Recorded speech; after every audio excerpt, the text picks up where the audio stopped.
Should I answer some questions? It's a social experiment. Sure. The last question I want to ask you is, what do you think veganism is? Oh, veganism. Oh my gosh, we're gonna go there. Yes. I'm not a vegan. Yeah, okay. It is, probably same thing, right? Like abusing the animals. What do you think about forced child labor? That's always abuse and that's always use. Because you're kind of using someone else's right who doesn't have really right to decide for themselves.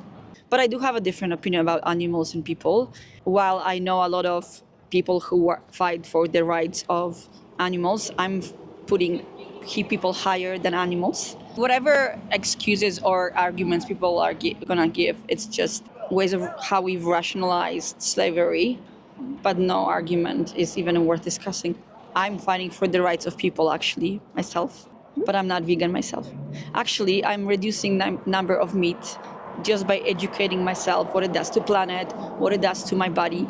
So I'm making reductions and I'm making like more conscious choices. But that's probably modern slavery. It's a different thing. It's for animals. Exactly. The reason why I put you all these questions and stuff is because the answers really explain well the principle of veganism, which is the stance against animal use and exploitation. Yes. I wanted to circle back to something that you said, system change versus individual change, right? Individuals are changing, and maybe they will push some change on the system, requiring more meat-free things in the stores, right? So the individual can put, but it's really where it's coming from. It's really the top lobbies and stuff. That's where I disagree, because it makes sense that you're saying that. It's just that if we don't change people's mentality about animals being resources, there is really no chance to have enough vegans to make system change happen, which I do want, of course. It's an important part of it. What would prevent you from opposing animal slavery, use, and exploitation, and going vegan? Nothing really, just really knowledge and education. You know, one is animal slavery. The other things, it's really my own health and how unhealthy food is in America. Do I want to really eat that meat and feed it to my children, not knowing where the meat is coming from, So because it's slavery, it's also not a healthy meat. And remember, it's not only a diet, right? And it's in the diet, it's like meat, eggs, milk, all the byproducts of using animals, of course. It goes beyond that. It's like, for example, going to the zoo, wearing leather, wearing wool, all these things, that are byproducts of their slavery and that actually make it happen, right? Just want to clarify that veganism is really like a social movement for the animals, right? Because it's the only one they have. So can you be a vegan not to do it for animals, but for yourself?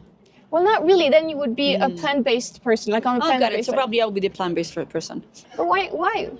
I'm not getting the moral thing towards the animals yet myself. Like when I see how they are put into these boxes and how everything, that's absolutely the thing. I don't know. Like I don't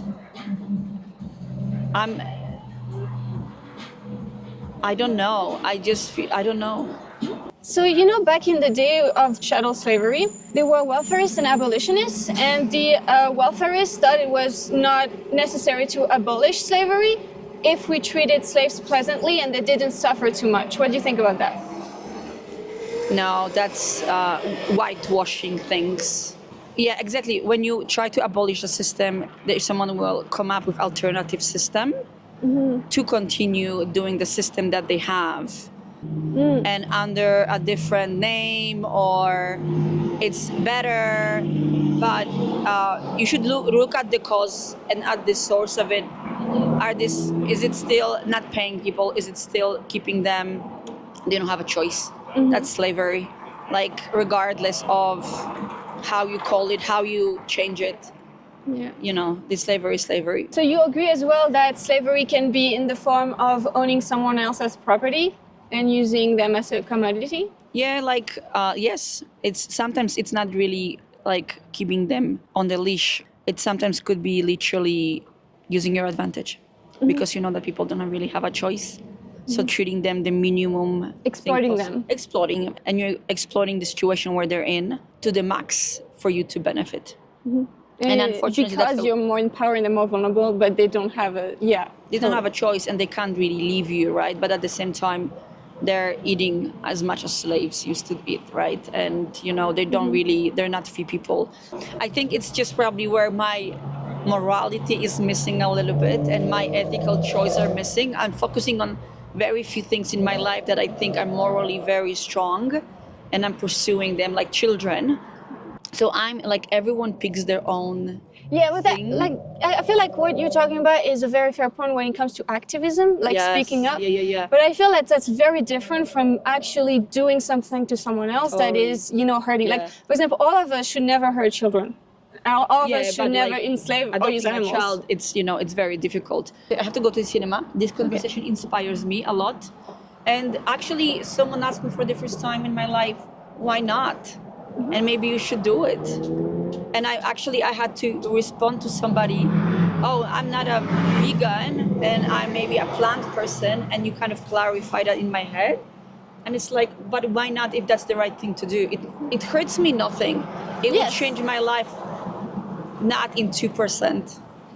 And I also know how bad like the meat is for your body. So probably I could do it. So you inspired me and probably pushed me a little bit further. When you are the consumer of these products, it is made for you, right? And when you take yourself out of that, you're no longer a part of this system of slavery. Yeah, you're supporting the system. Exactly. Thank you so much, Lucy. I love this. You made me think. Should we care more about the desire of the slave owner to own a slave or about the slave being enslaved?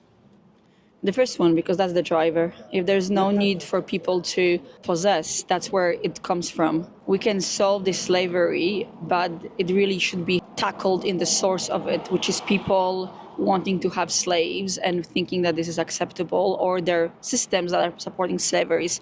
So we should always think about what's causing that, who's benefiting from that. Because these things work because the systems work. As races, inequality, it's not about helping people, it's about really demolishing the systems for whom these things work.